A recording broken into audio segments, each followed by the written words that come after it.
आज हमारा टॉपिक है method of polarization of light. इसमें हम पोलराइजेशन को स्कैटरिंग ऑफ लाइट से कैसे प्राप्त करते हैं उसके बारे में एक्सप्लेन करेंगे, यानी polarization by scattering of light. तो सबसे पहले इसको समझने के लिए हमें जानना होगा कि ये स्कैटरिंग ऑफ लाइट क्या होती है।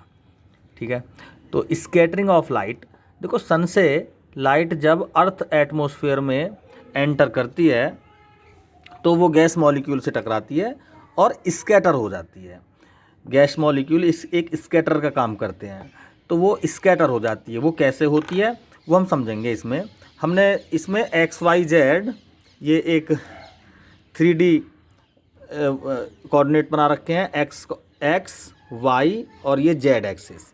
हमने मान लिया कि जो लाइट है वो जेड एक्सिस के एलोंग आ रही है और यहाँ पर वो किसी स्कैटरर से कोलाइड करती है, यानी किसी गैस मॉलिक्यूल से। वो गैस मॉलिक्यूल कैसा होना चाहिए? देखो, स्कैटर की कंडीशन होती है लाइट के स्कैटर होने की कि लाइट की वेवलेंथ के ऑर्डर का अगर स्कैटर हो, यानी कोई मॉलिक्यूल हो गैस का, तो वहाँ से लाइट स्कैटर होगी।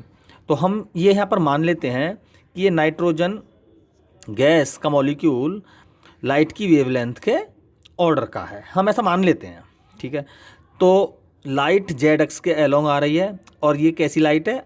अनपोलराइज लाइट, जिसमें electric magnetic components all direction में वाइब्रेट कर रहे हैं। ठीक है, ऐसे और ऑल डायरेक्शंस में ये वाइब्रेट कर रहे हैं।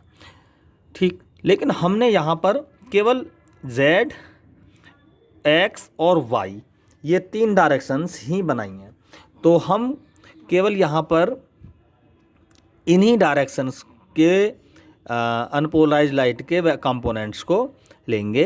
तो मैंने मान लिया एक कंपोनेंट तो ये है जो एक्स एक्सिस के पैरेलल है, और एक कंपोनेंट है, ये पॉइंट से डिनोटेड है, जो वाई एक्सिस के पैरेलल है। एक्स एक्सिस के पैरेलल और वाई एक्सिस के ये पैरेलल हो गया। ठीक है, अब जैसे ये इस गैस मॉलिक्यूल्स पर एनकाउंटर होता है, ये एनर्जी लाइट एनर्जी है, ये वेक्टर्स कंपोनेंट, इसमें इलेक्ट्रिक कंपोनेंट है और कुछ मैग्नेटिक फील्ड के कंपोनेंट्स भी होंगे, लेकिन वो इतने पार्टिसिपेट नहीं करते जितना इलेक्ट्रिक फील्ड के कंपोनेंट्स करते हैं। तो जैसे ही ये फोटोन नाइट्रोजन मॉलिक्यूल्स में एंट्री करेंगे तो ये क्या काम करेंगे?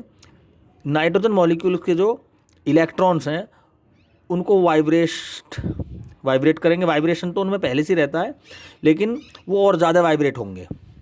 जो नाइट्रोजन मॉलिक्यूल्स के इलेक्ट्रॉन हैं वो और ज़्यादा वाइब्रेट होंगे, यानी इलेक्ट्रॉन एक्सलेट हो जाएंगे। एक्सलेट का मतलब यानी वो उनका वाइब्रेशन का जो मोशन है उसमें चेंजिंग आ गया। चेंजिंग की कंडीशन एक्सलेशन की कंडीशन होती है, यानी अगर कहीं वेलोसिटी में चेंज होता है तो समझो वहाँ एक्सलेशन होता है।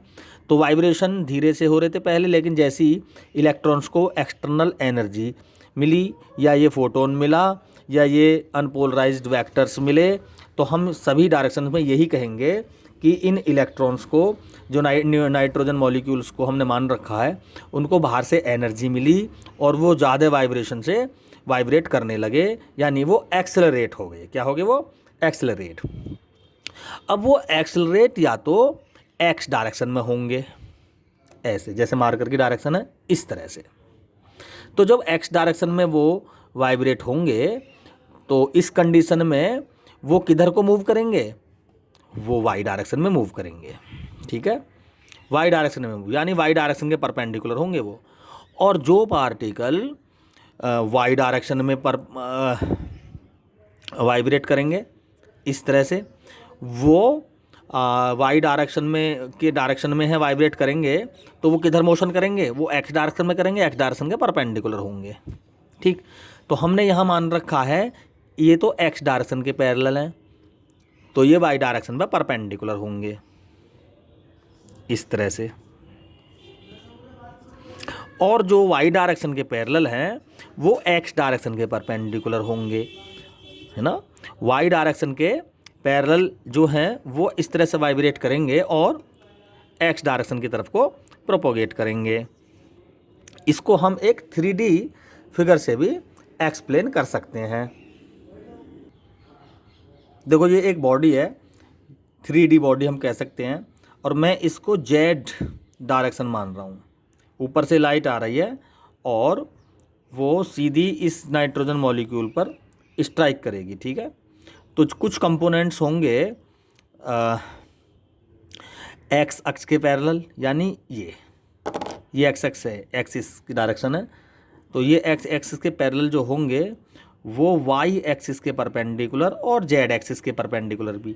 देखो ये साइड जेड एक्सिस है तो इसके भी परपेंडिकुलर होंगे, और देखो ये वाई एक्सिस है इधर, अगर हम इसको देखें ये वाई एक्सिस है और कंपोनेंट की डायरेक्शन है ये एक्स, मार्कर की डायरेक्शन ये कंपोनेंट की डायरेक्शन है। कंपोनेंट इस तरह से वाइब्रेट करेगा तो ये वाई एक्सिस के भी परपेंडिकुलर होंगे, है ना। ये तो वाई एक्सिस के परपेंडिकुलर ये इस तरह से मोशन करेंगे, वाई डायरेक्शन में मोशन कर, जिस डायरेक्शन, अब वाई डायरेक्शन के परपेंडिकुलर है तो ये वाई डायरेक्शन में ही मोशन करेगा, ठीक है।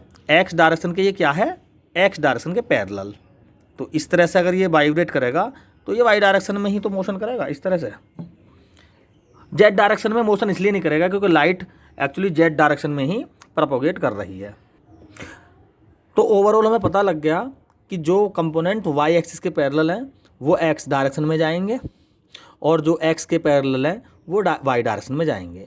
अगर ऑब्जर्वर हमारा यहाँ पर है ये, तो इस ऑब्जर्वर को ये कंपोनेंट्स दिखेंगे, ये नहीं दिखेंगे, और अगर ऑब्जर्वर यहाँ पर है तो उसको ये कंपोनेंट नहीं देखेंगे, केवल ये कंपोनेंट उसकी आंख में जाएंगे, ये नहीं देखेंगे। उसका कारण क्या है, देखो इलेक्ट्रॉन एक्सेलरेटेड हैं और वाइब्रेट कर रहे हैं ये एक्स डायरेक्शन में, तो इनकी एक्सेलेरेशन की डायरेक्शन होगी ये, ठीक है।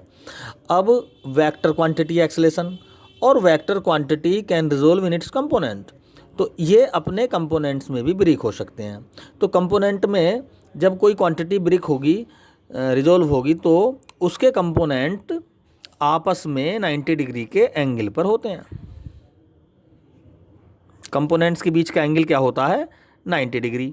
तो अगर ये डायरेक्शन यहाँ पर एक्सेलरेशन की डायरेक्शन में मान लूँ, तो इसको मैं दो कंपोनेंट्स में अगर ब्रेक कर दूँ तो कंपोनेंट्स के बीच का जो एंगल है वो 90 डिग्री होगा। तो कंपोनेंट्स यहाँ तक पहुँचे, इसका मतलब ये जो एक्सेलरेशन, ये जो वेक्टर हैं ये यहाँ तक दिख सकते हैं, यहाँ से और यहाँ तक की रेंज में दिख सकते हैं, यहाँ नहीं आ सकते। ये यहाँ कब आएंगे, अगर इस वेक्टर डायरेक्शन, वेक्टर क्वांटिटीज़ का कंपोनेंट 90 डिग्री, देखो ये 90 डिग्री पर है, ये वाई एक्सिस एक्स एक्सिस के साथ 90 डिग्री पर है। अगर इस एक्सेलरेशन का कंपोनेंट 90 डिग्री बनाकर यहाँ आ जाए तब तो ये कंपोनेंट इसको दिख सकते हैं। ये इम्पॉसिबल है क्योंकि कंपोनेंट दो होते हैं, दोनों के बीच में अगर 90 डिग्री है तो एक कंपोनेंट इसके इधर होगा और दूसरा कंपोनेंट इसके इधर होगा। तो एक वेक्टर का एक ही डायरेक्शन में 90 डिग्री पर कंपोनेंट इम्पॉसिबल होता है। इसलिए जो लाइट के वाइब्रेट इलेक्ट्रॉन्स इधर को वाइब्रेट हो रहे हैं वो इस ऑब्जर्वर को चमकेंगे, 90 डिग्री पर जो है मौजूद है इसको नहीं दिखेंगे। ऐसा क्वेश्चन एनसीईआरटी में है एक, और वो जनरली सीबीएसई में भी 12th क्लास में बोर्ड एग्ज़ाम में पूछा जाता है, ठीक है। तो इस तरह से हम समझते, तो इसमें देखा क्या, तो देखो इसमें जो एक्स डायरेक्शन में जो कंपोनेंट जा रहे हैं, एक ही डायरेक्शन के वाइब्रेट कंपोनेंट जा रहे हैं, ऐसी वाई डायरेक्शन में एक ही डायरेक्शन में वाइब्रेशन कंपोनेंट, तो ये क्या है, ये अपने आप में एक पोलराइज्ड लाइट है दोनों कंडीशन में, ठीक है। तो इस तरह से हम इस स्कैटरिंग से पोलराइजेशन, लाइट का पोलराइजेशन को पढ़ सकते हैं, प्राप्त कर सकते हैं और समझ सकते हैं। Thank you.